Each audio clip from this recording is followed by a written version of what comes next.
Bueno, buenas tardes, buenos días, donde sea que estén a todos y a todas. Gracias por acompañarnos hoy en este encuentro, segundo encuentro virtual de la Asociación de Estudios de Género y Sexualidades. Yo soy Paola Uparela, vocal de profesores asistentes de la asociación y le doy la palabra a nuestra vicepresidenta Diane Martin, que será la moderadora de nuestro conversatorio. Es un gran placer estar aquí con ustedes. Tenemos algunas personas más registradas. Entonces, ahí llega una persona más. Voy a compartir mi pantalla con ustedes y vamos a comenzar un poco lentamente, pero vamos a comenzar porque ustedes están aquí y es la hora.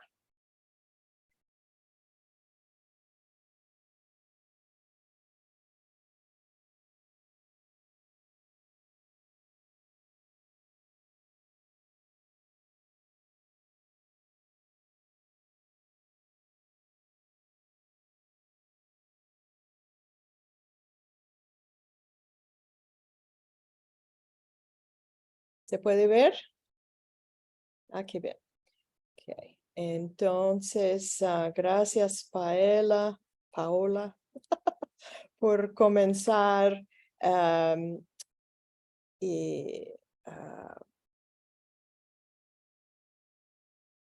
Quisiera comenzar con la convocatoria del Congreso de este año de AGS. El Congreso tiene lugar en Querétaro, México. Y va a ser el 5, 6 y 7 de octubre de 2023 de este año sobre el tema de intersecciones, ¿no? Un tema muy importante para nuestra disciplina. Tengo aquí el enlace. No vamos a usar el chat mucho en esta sesión de Zoom por el problema de la grabación y poner el chat luego en YouTube.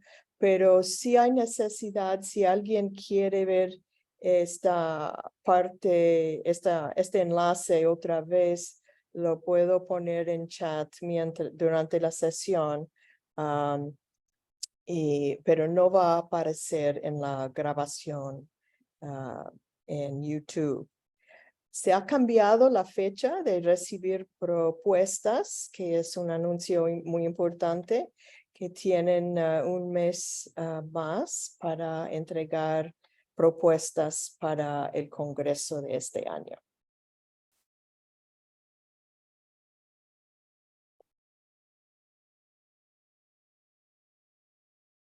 Los premios de AEGS son una parte muy importante de nuestro trabajo intelectual.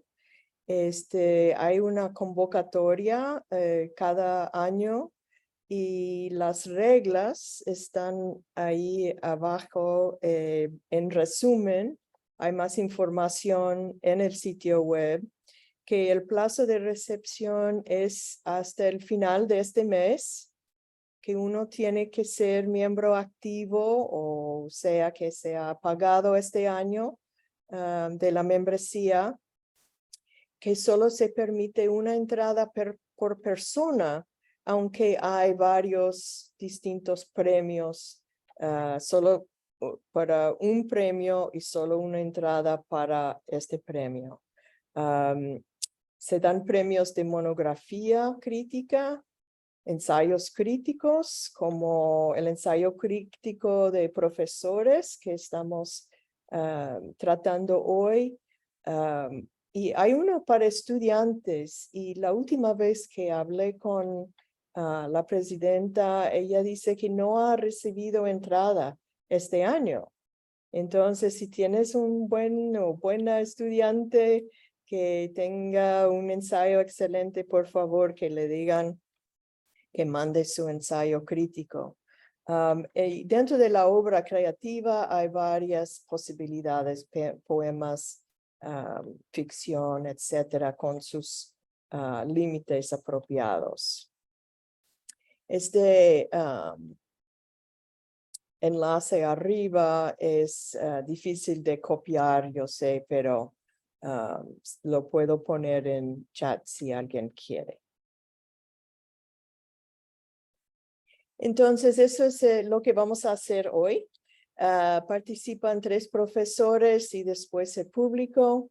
Primero, la ganadora del premio de artículo crítico de profesores del año pasado, Elena de Anda Camacho, va a hablar de su artículo Reproduction of Non-Productive Sex, the Brothel as a Site of, oops, I got the Zoom is getting in the way here, of learning in English, French, and Spanish pornologies. Aquí está el enlace para ver el resumen en varias lenguas o pedir el documento. Y después de la presentación de la profesora de Anda Camacho, 2 miembros del jurado van a hacerle preguntas para abrir la conversación. Profesora Nagore Sedano Naveira, que fue la ganadora el año anterior, y espero que pueda hablarnos sobre su ensayo que ganó también. Y la última persona en hacer preguntas ya preparadas es la profesora Díaz Burgos de Oberlin College, que es vocal de profesores titulares del Consejo Ejecutivo de AEGS. Entonces, sin más, le doy la palabra a la profesora de Anda. Muchas gracias de verdad a Paola y muchas gracias a Diane y ya de antemano a Nagori. Felicidades también y a Ana y por supuesto a los que nos acompañan. Bueno, yo en realidad voy a hablar como 3 pequeñas cositas sobre el texto. Voy a compartir mi pantalla y este es realmente el... podría yo intentar pronunciar el título, pero no lo voy a hacer porque es alemán y no creo tener el material para das Jahrzehnten, tal vez, Jahrhundert, pero eso es tan mal que puede ser. Pero quería mostrar solo la primera página. Bueno, y entonces hablar de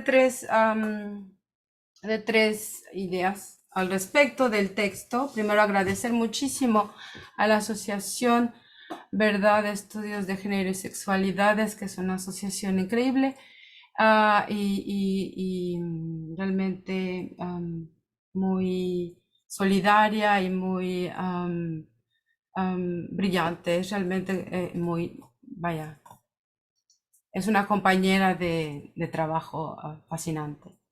Entonces, gracias a la asociación, gracias a las vocales, a la presidenta, vicepresidenta. Y bueno, entonces el primer punto es decir como de dónde viene este trabajo y que cómo se inserta en una especie de otros trabajos, ¿no? O sea que es como una perla de un continuo y ese continuo es la poética de la pornografía.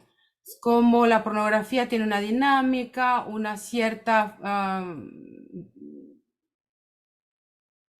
un cierto método, ¿no?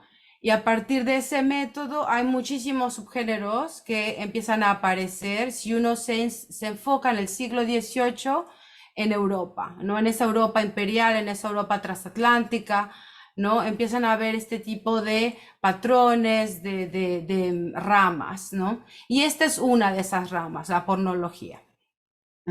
Es decir, en realidad es una que se separa en 2, que son, digamos, si pensamos en la porné como la prostituta, ¿verdad? El logos de la porné, ¿no? El discurso de la prostituta. Y dentro de ese discurso hay dos tipos de discurso que ahorita explicaré. Entonces, este es como de nuevo una especie del rizoma de esta poética que estoy un poco intentando, no sé si codificar o comprender más que nada, ¿no? Este es uno de esos brazos.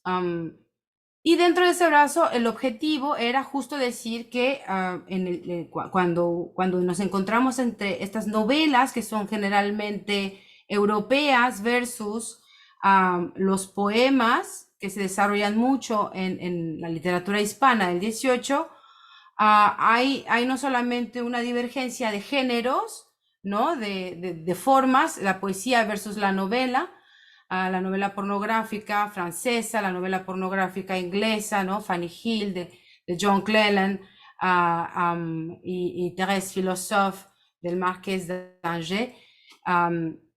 Empezamos a tener diferencias que van de la forma al fondo, porque bueno, son discursos de la prostituta, pero en realidad la prostituta no habla, ¿no? Entonces, aquí la prostituta es un objeto representado, no objeto del deseo, pero nunca sujeto, y tal vez mi intención es ver cómo aún si uno ve las acciones, uno puede llegar a entender una cierta agencia, ¿no? Dentro de un mundo que está siendo descrito por el otro, ¿no?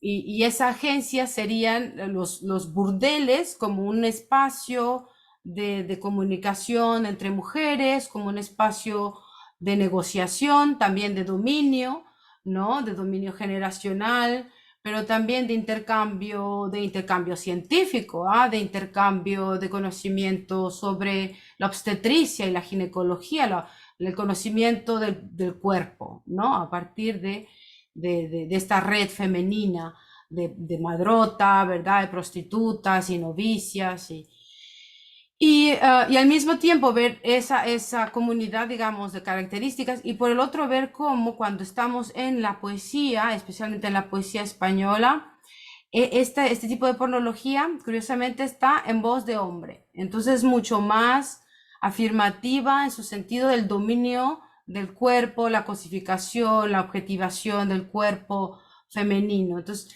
hay dos poemas importantes, el arte de putear de Nicolás Fernández de Moratín, ¿verdad? Que en realidad es un manual para volverse lo que él llama putañero o nosotros diríamos padrote, ¿no?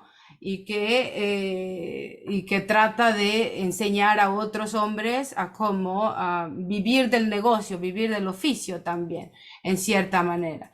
Y en México tenemos las décimas a las prostitutas de 1785, que es igual, un texto poético en donde se hacen como estas mini biografías de prostitutas, las más famosas, 100 al parecer, de la Ciudad de México, ¿no? Y de nuevo, entonces hace este parteaguas entre la poesía y la novela, ¿verdad? A la poesía como un espacio un poco más masculino, más enfocado en la objetivación, y la novela como un espacio problemático, pero en donde se pueden ver a veces como este transvestismo de la mirada, ¿verdad? De contar la historia de la prostituta desde la voz de la prostituta, ¿no? En ese transvestismo del escritor, yo quiero ver una cierta empatía, una cierta realmente relativización, ¿no? De lo que es el género o el otro. Y finalmente, ¿por qué hablar de prostitución y de burdeles, verdad? Porque esto es importante. Bueno, en el 18 es fascinante. Pero creo que nos hace reflexionar sobre nuestras ideas sobre agencia y femenina y capital, acceso al capital, ¿no? Derechos laborales y la prostitución como un oficio que dicen es el más viejo del mundo y nunca se va a acabar. Y entonces, de cierta manera, reflexionar sobre este tipo de instituciones económicas, ¿no? Mediadas por el género y por muchos tipos de violencias, ¿no? Violencias que vale la pena examinar. Y por supuesto, por el lado de la pornografía. Entonces, creo que este texto a mí me gusta en el sentido de que puedo meter esas dos discusiones, ¿no? la pornografía por un lado y la prostitución por el otro. Y ya está. Gracias. Muchísimas gracias, Elena. Sí, vamos a aplaudirle y vamos a comenzar la conversación con las preguntas de Nagore Sedano Naveira, ganadora del premio de artículo crítico, no el año pasado, sino en 21. Gracias, Nagore. Muchas gracias, Dayan, por la invitación a formar parte de este conversatorio. Y Elena, muchísimas gracias también por un ensayo y una presentación brillante. Fue un placer leerlo. Quería empezar con una pregunta que ya has abordado, pero no sé si podrías desarrollar un poquito más cómo se enmarca este trabajo en tu trayectoria de investigación y cuáles son los planes futuros. ¿Va a haber una continuación de este ensayo en forma de monografía? Sí, es realmente un capítulo de la monografía que va a estar escrita en inglés y que se llama así Pornopoetics, o las poéticas de la pornografía. Y este es realmente esa investigación que se creó, es como un poco matriz de todo lo demás al analizar este género de la pornografía en el 18. Entonces, hay varias, como decía, varias ramas, la pornología. Me gusta jugar con el término porque realmente en todo momento estamos hablando de sexo mercenario, o de alguna manera sexo mediado por el capital, ¿no? Y la pornografía juega también con esa mediación económica de la representación sexual, ¿no? Entonces hay estas ramas que he encontrado, y usáis la pornología, la pornotopia, que es como el mapeo de la región a partir del mapeo del cuerpo femenino y de la ciudad, del urbanismo, digamos, del deseo, y luego y otros parecidos así. Y la idea es eso, como codificar, no sé si codificar, pero solo reflexionar si había ciertos puntos concomitantes entre distintas literaturas en el 18 europeo. Sí. Muchas gracias. No sé si vamos a intercalar preguntas de Ana o si, como prefieras, Ana. Claro, me parece chévere. Bueno, Elena, también para mí ha sido un placer leer este ensayo y creo que es importante anotar que hubo varios ensayos y que estuvieron muy buenos, así que fue una decisión que fue unánime, pero que hubo bastante competencia. Así que para nosotros realmente fue un placer y de manera unánime elegir este ensayo. Entonces, bueno, ya tú nos estuviste hablando un poco acerca de las diferencias entre la novela y las novelas y la poesía en tanto a género y a las voces que cada obra en particular adopta para hablar de estos temas. Y nos gustaría saber un poquito más cómo el género literario incide en las maneras en que se construyen las narrativas a propósito del nivel de participación de las prostitutas en sus capitales. Entonces, pensando en los que mencionas en el artículo, el erótico, el simbólico, el cultural, el sexual, y bueno, también pensando en el último número de la revista de Rex que coeditaste con Yoropati Hernández, entonces pensar en la mujer y sus capitales a través de los géneros narrativos y poéticos que estudias en este artículo. Sí, gracias por el shout out. Sí, sí, vaya, Rex está haciendo unos volúmenes maravillosos, entonces nos dieron la oportunidad de trabajar sobre este número que se llama La mujer y sus capitales, o sea, ensamblar muchísimos estudios que eran normalmente más del 19 para adelante, y no tuvimos mucho premoderno, pero la idea era precisamente interrogarse, ¿sí? sobre la agencia económica de las mujeres históricamente, en distintas formas y ver cuál es el capital doméstico de la mujer, el capital como manager, ¿no? De las finanzas domésticas, el papel en las donaciones, el papel como obrera, ¿no? Como productora, como reproductora. Y creo que en el artículo en realidad es de nuevo, es parte de un largo proceso, ¿no? Esto es como la segunda parte de la trilogía, no sé, pero la primera parte es ese análisis de la censura, el obsceno, ¿no? Y lo obsceno me llevó de inmediato a la pornografía, ¿no? El libro que salió, que es Ofensiva a los Oídos Piadosos, empieza con esa investigación sobre el obsceno, que decantó en la pornografía de este segundo paso. Y yo creo que hasta cierto punto voy hacia el capital, ¿no? Porque lo que creo que el texto está proponiendo es una mirada materialista, ¿no?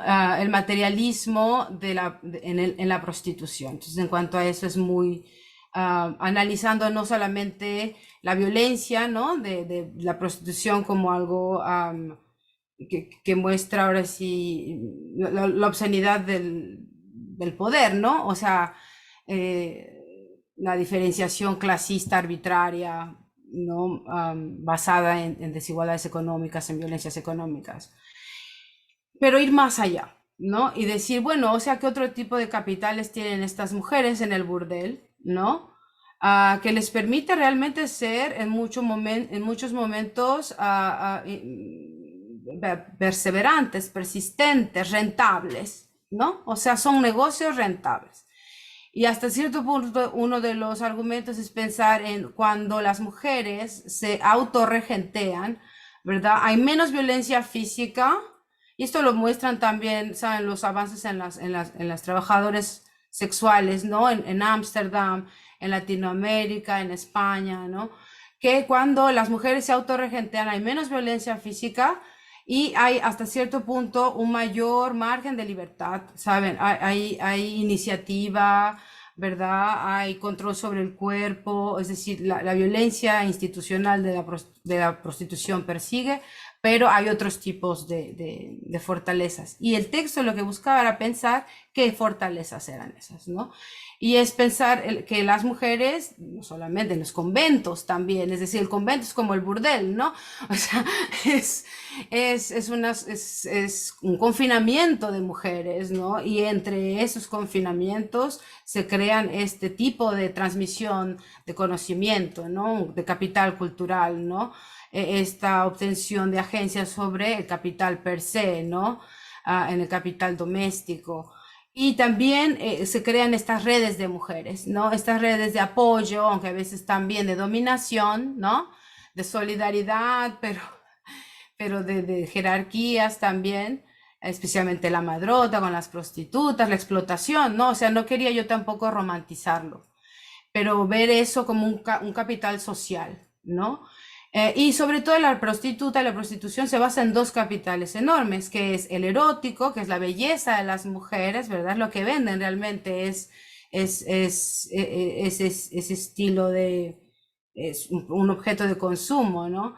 Y por el otro lado, lo que yo creo que tiene la prostitución, que es la promesa de la maestría sexual, ¿no? Es decir, la prostitución se basa en esa idea de una promesa de maestría sexual, ¿no? De conocimiento, son los expertos, ¿verdad? Las expertas en eso. Y eso es un capital que hay que considerar como un conocimiento sexual privilegiado, ¿no? Entonces, esos son los tipos de capitales a los cuales me metí, ¿verdad? Y viendo esto en cómo las novelas hablan de las mujeres, cómo éstas se relacionan, más que clavarme en la idea de ver las partes sexuales, decía, ¿cómo están haciendo negocio? ¿Qué están vendiendo? ¿Qué quieren? ¿Qué tienen ahora? ¿Verdad? Están obteniendo propiedades, están obteniendo solamente ajuares, ¿verdad? Y sí, la realidad es que hay más ajuares que propiedades, ¿no? Y la Cenicienta realmente fracasa la mayor parte del tiempo. Pero creo que en eso había una reflexión sobre ese poder económico que tienen las prostitutas sobre su cuerpo. Muchas gracias. Y una pregunta relacionada, volviendo a la monografía. El texto, ¿verdad? El ensayo se centra en la producción literaria escrita por hombres, pero nos preguntábamos si en la monografía incluyes otro tipo de fuentes, manifestaciones, prácticas culturales que nos ayuden a entender un poco más o mejor la agencia de las mujeres en el burdel del siglo XVIII. Y por otro lado, también pensar un poco en cuáles son las limitaciones, ¿no?, a la hora de estudiar esa agencia desde representaciones literarias. Ah, qué buenas están ustedes. Sí, bueno, hay el capítulo después de esta pornología, ¿no? Que es realmente el discurso de o en voz de, ¿no? Sobre o en voz de, ¿no? La mujer, a la prostituta. Sigue la pornosofía, que quiero llamar la pornosofía, que es como la sabiduría, ¿no?, de la prostituta. Ahora, no tenemos en el 18 realmente lo que tenemos acá. Lo que tenemos son los cabos. Tenemos dos excortesanas de Italia en el siglo XVII, Tulia de Aragona y Verónica Franco, ¿no? Y en Inglaterra están dos también, que se llama o las dos más prominentes, una que se llama Julia Livingstone y la otra se llama Harriet Wilson. Entonces, lo más interesante de estos textos, frente ya como a las pornologías, ¿no?, que son abundantes, que son bestsellers, ¿no?, es que cuando la prostituta habla, no realmente se enfoca en el coito, ¿no?, en el momento sexual. Más bien es como una especie de texto que trata de dar cuenta, ¿verdad?, de su entrada al oficio, de su salida al oficio, de su momento, ¿no?, de su redención o no. Y entonces, en realidad, lo que uno ve de nuevo son problemas económicos, ¿verdad? Es decir, ve chicas que perdieron familia, que no tienen familia, que no tienen ningún tipo de apoyo, que llegan a las ciudades, ¿verdad? La ciudad se vuelve realmente ese espacio casi sinónimo de burdel, ¿no? Es decir, si hay una zona roja, es ciudad, ¿no? Si no tienes una zona roja, no eres realmente una urbe, ¿no? Van unas con las otras. Y eso viene con pobreza. Entonces, la pornosofía realmente, estas mujeres cuando hablan de la prostitución, hablan de dos problemas fundamentales, la pobreza y la falta de amor. Entonces son muy románticas, ¿sabes? Realmente sufren y nos cuentan cómo aquel hubiera podido ser el galán de la vida, ¿verdad? Pero se les fue. Y son textos más biográficos que pornográficos en ese caso. Creo que hacia allá voy, pero ahí va. Es en ciernes, digo. Y bueno, pensando un poco en este contraste de la circulación de los textos y de las biografías que acabas de mencionar con los que estudias en el artículo y la poesía censurada en la España y la Nueva España, queríamos saber si nos puedes contar un poquito más, y sabemos que esto lo haces en tu libro, en La ofensiva a los ojos, a los oídos piadosos, y vuelvo a repetir el título, sobre el tipo de censura que tanto en el arte como en las décimas se enfrentaron, y hasta qué punto esa censura refleja o no la obsesión del 18 por regular la prostitución, que es un tema que tú desarrollas en el ensayo.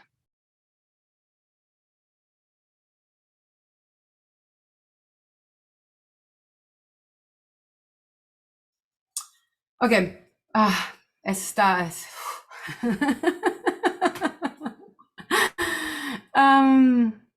creo que lo que sucede es la censura siempre es parte de esto, es decir, de hecho esa es como la gran división entre estos bestsellers franceses e ingleses, ¿verdad?, que venden mucho, que se publican en 1740 y que realmente tienen como 3 ediciones, y ahí ya empieza también el grabado.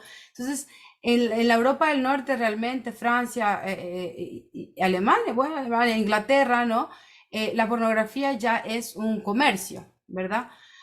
Mientras que en España esa censura inquisitorial realmente, desde la censura monárquica que detiene la publicación, ¿verdad? A la Inquisición que la va a retirar. Eso es lo que tenemos. Tenemos manuscritos que no se publican, pero que son denunciados. Y entonces que los llevan a la Inquisición, y entonces la Inquisición guarda todo, guarda todo, guarda todo, ¿verdad? Y a partir de ese archivo, ¿no? Que aquí el archivo de la represión, tenemos hasta cierto punto una compilación, un cancionero de toda esta literatura que se escribió. Es solo que no se pudo imprimir, ¿no?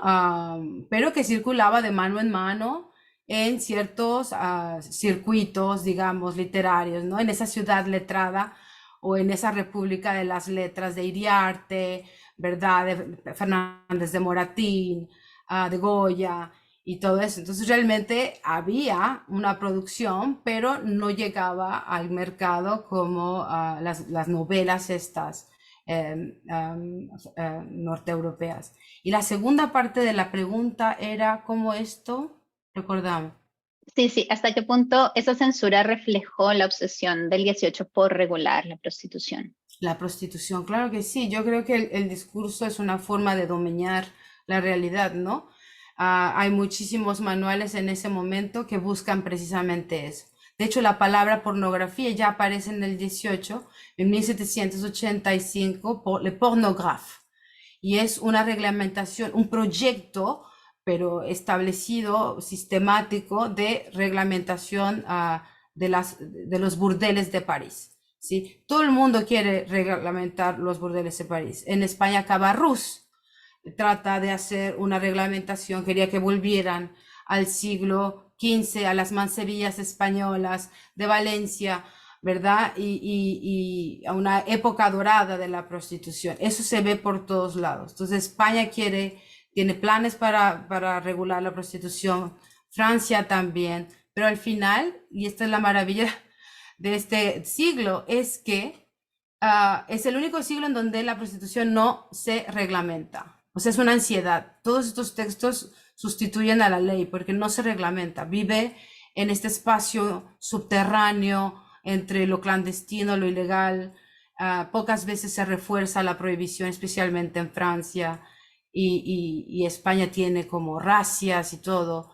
Entonces, efectivamente hay una ansiedad frente a esta falta de reglamentación de la prostitución en el 18. Sí. Sí.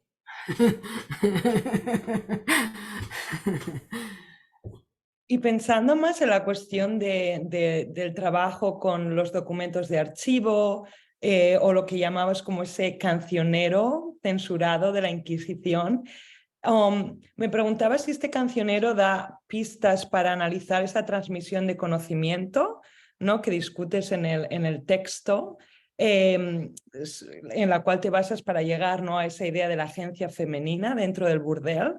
Nos da pistas para ese aspecto o un archivo inmaterial o un repertorio que no sea escrito, ¿no? Que también forme parte de esa transmisión de conocimiento que igual nos llega hasta estos días, pese a los cambios, ¿no? Que ha sufrido la industria pornográfica. No sé si es parte de la monografía o... Sí, yo creo que ¿no? El trazar ese aspecto inmaterial o en la tradición oral. sí. Yo creo que el archivo es que el problema del archivo, hace poco hablábamos del archivo como esta fantasía archivística, ¿verdad?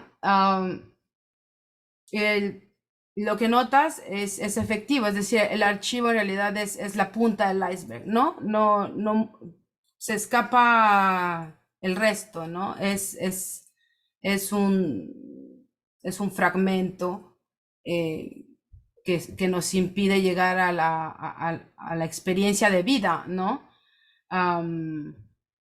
Al mismo tiempo quiero como tener un poco de esperanza, de decir, bueno, hay cosas del archivo que uno puede empezar a reconstruir, ¿no? De manera imperfecta, pero hay una cierta como continuidad ¿no? Social, histórica, ¿no? Transformaciones, efectivamente, en ahora como suena, ¿no? Nuevas iteraciones, es decir, por eso creo que es importante hablar de esto hoy cuando hablamos de prostitución y pornografía como problemas políticos. Sí, estaba pensando sobre todo en Stoller y la idea de leer el archivo a contrapelo o Diana Taylor, ¿verdad? Y pensar igual también en posibles huellas espectrales de otro archivo, ¿no? Otra forma de archivo que no es material, pero que queda reflejado igual a contrapelo en ese archivo. Claro, o sea, creo que la lectura tiene por fuerza que pensar que está leyendo un archivo, ¿no? Entonces es la mirada, ¿no? Con el libro hablaba esto con Ana, de pronto uno está siempre en la mirada del inquisidor, y el inquisidor se vuelve opaco, se vuelve transparente, no existe, es solo la mirada, ¿no? Por ahí lo hablaba, ¿no? La diferencia entre la mirada y la voz, ¿no? Y esa opacidad, y de pronto en algún momento tuve que cuestionarme y decir, ¿dónde está el cuerpo del censor? ¿Dónde está el cuerpo del inquisidor? ¿No? Y ahí es donde llegamos al terreno de las emociones, ¿no? Yo consideraba que el uso de la hipérbole, la acumulación de adjetivos, maldita, maldita, ¿no? O sea, jodida, lujuriosa, ofensiva, ¿no? Ese tipo ya mostraba una excitación incontrolable, ¿no? De ese cuerpo que se manifestaba a partir del exceso. Y creo que hacia allá esto también es lo que lleva, ¿no? Hay que leer los verbos, no los adjetivos, ¿no? O sea, como para poder leer a contrapelo, porque si no, estamos del lado del que escribe. Y los otros siempre se nos van a escapar, porque no son la ciudad letrada. Entonces, ¿no? Sí, es fascinante como pensar sobre eso. Y al mismo tiempo siempre piensas que es imposible. Exacto, muchas gracias. Y Dayan también tenía unas preguntas, entonces no sé si quieres, Dayan, hacer una de tus preguntas y luego podemos abrir para que el público pueda preguntar también para integrar a todo el mundo en la conversación. Bueno, realmente mis preguntas eran si no hay preguntas del público, pero estamos hablando de cosas que se me recuerdan, se me ocurre mucho preguntar sobre Santa de Gamboa, la novela mexicana un poco más tarde y en cuanto a la capital, la falta de capital, el papel del ciego pianista que la rescata y que en Rivera Garza queda como algo ridículo, ¿no? La broma entre todas las prostitutas del burdel, ¿no? Que hacen parodias de Gamboa en sus actuaciones, ¿no? Pero hay muchos de los temas de los que has hablado, ¿no?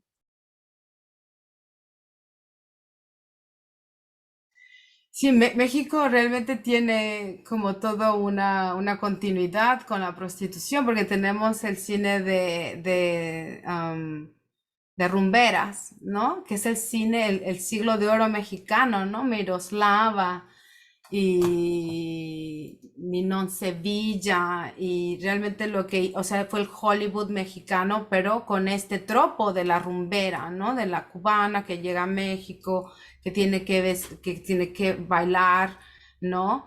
En sus como vegas mexicanos y, y vender tanto esta fantasía de la exotización, ¿no? El exótico, la costa, ¿no? Esa costa transatlántica y por el otro lado,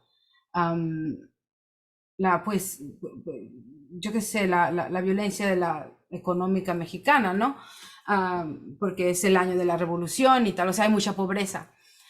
Y estos son como nuestras telenovelas en realidad, o sea, ¿sabes? La Cenicienta, ¿no? O sea, Santa pasa, ¿verdad? Abandonando a lo que sería el mejor amor de su vida, que es el pianista ciego, ¿verdad? Que es el único que la ama. Y eso lleva, por supuesto, a la tragedia. Y eso, a mí me gusta acercarme a esto como estas narrativas del fracaso, ¿no? O sea, son realmente narrativas del fracaso. Porque lo vemos desde la Celestina, ¿no? Que fracasa. ¿No? Lo vemos con la Lozana andaluza. Bueno, la Lozana andaluza es la única que se salva, yo diría. No es realmente como manager, ¿no? Porque ella se autorregentea, esa es como mi teoría. Pero cada vez que tenemos esta especie de, o bien la institución o bien el hombre, ¿verdad? Hay un fracaso que se anticipa, algo que perturba esta especie Yeah. de rentabilidad del negocio, de preservación de estas mujeres, ¿no? Realmente.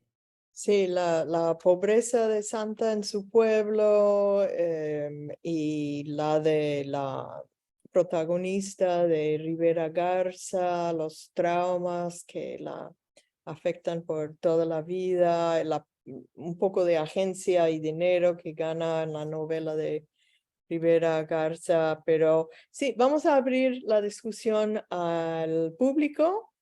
Si pueden levantar la mano a través de reactions ahí abajo. Sí, María Victoria. Buenas tardes, interesantísima la conversación. Felicitaciones, doctora, por el premio. Y tengo dos preguntas. La primera, respecto a los espacios, usted hablaba, me encantó lo que dijo del convento y el prostíbulo como espacios femeninos de intercambio y de aprendizaje y de el pasaje, ¿no? Del aprendizaje de las más sabias a las más a las nuevas, digamos, a las novatas o novicias. ¿Hay alguno de los aspectos de su trabajo en el que usted pueda pensar en un espacio como la calle? No sé si en el siglo, obviamente, no lo suficiente como para saber si en el siglo XVII esto era algo posible, pero más viniendo hacia el presente. Esa es la primera que tengo. Claro. Bueno, la calle es el espacio de la prostituta en ese sentido, ¿no? Porque es una mujer pública. Entonces, eso es lo que la vuelve hasta cierto prostituta. O sea, y lo que para los hombres, ¿no? El momento en el que transgredes el espacio doméstico y pasas más tiempo en la calle, ya eso te pone como una ramera, ¿no? O al menos te pone cerca de la categoría. La calle realmente es el espacio. Ahora, al mismo tiempo, España tiene de nuevo, una relación complicada con esa noción pública, ¿no? Porque Francia tiene zonas rojas, ¿no? Que después se vuelve ahora los barrios los más bonitos, ¿no? Saint-Germain-des-Prés. O sea, eran las zonas rojas, ¿verdad? Londres también, Covent Garden, ¿no? Que ahora que son mercados, ¿no? Espacios públicos entonces, espacios callejeros. España, sin embargo, la maravilla, bueno, no es una maravilla, pero lo interesante o la distinción es pensar que tiene estos espacios públicos, pero encastrados, ¿no? En el sentido de encerrados. Entonces, la Mansevilla es el mejor ejemplo, ¿no? De decir, vamos a tener desorden, pero contenido, en un espacio que va a estar controlado por sus salidas y entradas, ¿verdad? Entonces ahí realmente el reino se vuelve el padrote, ¿no? Y eso se queda hasta el 17, 1624, Felipe II las retira, ¿no? La Mansevilla y la venta, ¿no? ¿Cómo? La Mansevilla y las ventas. Y las donde ventas, las mujeres, tabernas, ¿no? las Que eran como tabernas. digamos, satélites, ¿no? Es decir, se asociaban con precisamente sexo mercenario, sexo clandestino, pero también eran, pues eso, lugares de paso, ¿no? Como los puertos, ¿no? Ahí Ana lo sabe, ¿no? De tránsito, de cuerpos y de comercio y tal. Entonces la calle sí, yo creo que ahí va, pero España, como que pone burbujas dentro de sus ciudades y después en el 19 crea también una zona roja, ¿no? pero tarde, 1838. Entonces, en el 18 lo que tiene, sin embargo, son zonas. Entonces, es el Lavapiés de Madrid, ¿verdad? Es Chueca. Y si te aventurabas más, era el Paseo del Prado, ¿verdad? En México era al lado de los conventos, entonces estaba al lado del convento de los jesuitas, incluso al lado del Palacio de la Inquisición, ¿no? Entonces hay como estas zonas que se crean solitas, ¿no? Que se vuelven focos realmente y eventualmente estas zonas rojas. Por ejemplo, la zona rosa hoy de la Ciudad de México viene de esa zona roja, ¿no? De prostitutas. Tremendo, muchas gracias. Y un Gracias. comentario respecto de el archivo en México. No sé si se tiene conocimiento del ensayo de Septor Torrici. Ok, eso. Sí, sí, sí. Al leerlo a mí me causó así como una ¡Pum! explosión del Sí, sí, cerebro. sí, definitivamente. Y ahí es donde van ahora, ¿verdad? O sea, la idea de esa experiencia vivida, ¿no? Ahí es donde empieza realmente lo inmaterial a manifestarse, ¿no? O al menos tenemos un poco de acceso a ese espacio inmaterial, A la voz. ¿no? Sí, sí, efectivamente. Es otro archivo, es otro archivo. Ah, Diana, Fabuloso, muchas gracias. gracias a ti. Ana o María Victoria, ¿puedes repetir el nombre otra vez para... Septor Torici. Ajá, SEB. Lo dejo en el chat. Gracias, Gracias. gracias, sí, sí, sí. Gracias, Lau. ¿Otra pregunta o comentario? Sí, Paola. Paola, venga. Elena, muchísimas gracias por esta conversación. Yo aprovecho la pregunta de Victoria, de María Victoria, justamente para pasar de lo, y creo que Tortorici me lo permite también, de lo público a lo más privado, más íntimo. Ya te imaginarás de qué quiero preguntarte. Claro. ¿Cómo se representan estos textos la anatomía femenina, la genitalidad, el conocimiento sobre, digamos, sabemos como esta tradición de la Celestina, de la fingir virgos, pero en el 18, ¿qué está pasando al respecto, tanto de la representación como del conocimiento propio de las prostitutas sobre su cuerpo, los métodos anticonceptivos, los abortos, la prevención de enfermedades venéreas? ¿Qué has podido rastrear o qué podría valer la pena rescatar de ahí? Gracias. Ajá. Sí, sí, sí. Hay muchísimo material al respecto. Y empecemos sobre la representación de los genitales, ¿verdad? Por ejemplo, el arte de putear de Nicolás Fernández de Moratín, yo creo que es uno de las descripciones más descarnadas, ¿no? Yo la llamo abyecta, ¿no? De la vagina, ¿verdad? Es una vagina sifilítica, es una vagina con churres, o sea, es realmente esta igualdad entre horror, ¿verdad? Y en algo que normalmente, si es una pornografía, debería ser sexy, y no lo son, ¿verdad? Y este es el punto también de este tipo de textos, que no lo son. Entonces, las mujeres son objetos de deseo, pero al mismo tiempo dan terror, ¿verdad? Se evoca la vagina dentada, al mismo tiempo son espacios de enfermedad, ¿no? Es así como se concibe la sífilis, ¿verdad? Es así como se transmite. Y eso crea pocas representaciones interesantes en el sentido de precisas, ¿verdad? O cercanas a la realidad de lo que es, por un lado, la realidad física femenina, ¿no? Nuestros órganos genitales, el clítoris, por supuesto, aquí no existe, es completamente ajeno, ¿verdad? Por ahí, sin embargo, hay como menciones muy breves, pero no son textos que uno puede considerar ni anatómicamente exactos, ¿verdad? Ni ni particularmente sexys, ¿no? Ah, y lo curioso es que la idea es esa, ¿no? Entonces realmente la literatura busca eso, o al menos es lo que dice Jean-Marie Goulmont, ¿no? Son los libros que se leen en una mano. Y bueno, sí, algunos, la mayoría sí, pero por supuesto hay que ponerse como completamente los lentes, ¿verdad? Falocéntricos del placer, ¿no? O sea, las mujeres experimentan todo rápidamente. Ahora, por el lado de los abortos y los conocimientos, esto no está en el libro, pero estoy trabajando para un libro sobre abortos en el 18.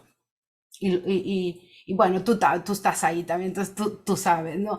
Pero la idea con el 18 es realmente, de nuevo, hay esta implementación del dominio masculino sobre el campo de la comadre. Entonces, la comadre, la partera, ¿no? Que realmente la dula hoy, es decir, son estos personajes que han sido los depositarios de todo el conocimiento obstétrico y ginecológico, ¿no? Pero de forma desautorizada. Y entonces, ¿verdad? La mayor parte de estos tratados del 18 son tratados que tratan de decirle a las parteras cómo se hace el oficio de partera, ¿no? Como Nicolás Fernández Moratín, que dice que va a escribir un libro para las prostitutas para que sepan cómo hacer la prostitución, ¿no? Es la arrogancia del mansplaining, ¿no? es fascinante en ese caso. Y hay material, es decir, el 18 es ese momento de transición entre la medicina tradicional y la medicina cientificista. Entonces ahí es cuando aparecen también cosas como, bueno, muy a finales del 17, el semen se ve, ¿no? Los animalúnculos aparecen, ¿verdad? Pero hay que decir que en el 18 todavía somos las histéricas, es decir, pronto va a venir la tecnología para la histeria, ¿no? En el 18 tenemos, sin embargo, y antes del 17, los dildos, ¿no? Estos, por ejemplo, Pietro Aretino habla de dildos en cristal, en donde tenían orina adentro para hacerlos más calientitos. O sea, realmente hay tecnologías, ¿verdad? Y los conventos ahí también son espacios en donde aparecieron muchas tecnologías del placer. En ese tiempo. Pero el 18 sigue los dildos, por ejemplo. También es el siglo del condón. Es decir, el condón aparece en Inglaterra entre los 40 y los 60. O sea que... pero bueno, por otro lado, o sea, yo diría que todo es penil, en el sentido que, vaya, Fanny Hill, por ejemplo, tiene 450 nombres para el pene. ¿Sí? Es como una máquina, es una batería, es muy así como revolución industrial. El instrumento, ¿no? La herramienta, ¿no? Es muy mecánica, pero solamente tiene alrededor de 20-25 para la mujer. O sea que incluso el léxico es reducido, ¿no? Pero yo creo que hay que hacer una lectura queer de esto, porque si uno ve... hay que voltear el petate hasta cierto punto y leer hasta cierto punto el cuerpo masculino. Hay que leer el cuerpo masculino en estas pornografías. Muchas gracias. Gracias. Muchísimas gracias. ¿Alguien más quiere hacer una pregunta o comentario? Bueno, si no, muchísimas gracias por la participación de todos, por las excelentes charlas y preguntas de todos, y que dentro de todo vamos a tener la grabación de esta sesión en YouTube, en el canal de la organización, sin el chat, pero con las presentaciones. Creo que será posible subir la introducción que hice. Bueno, gracias a todos.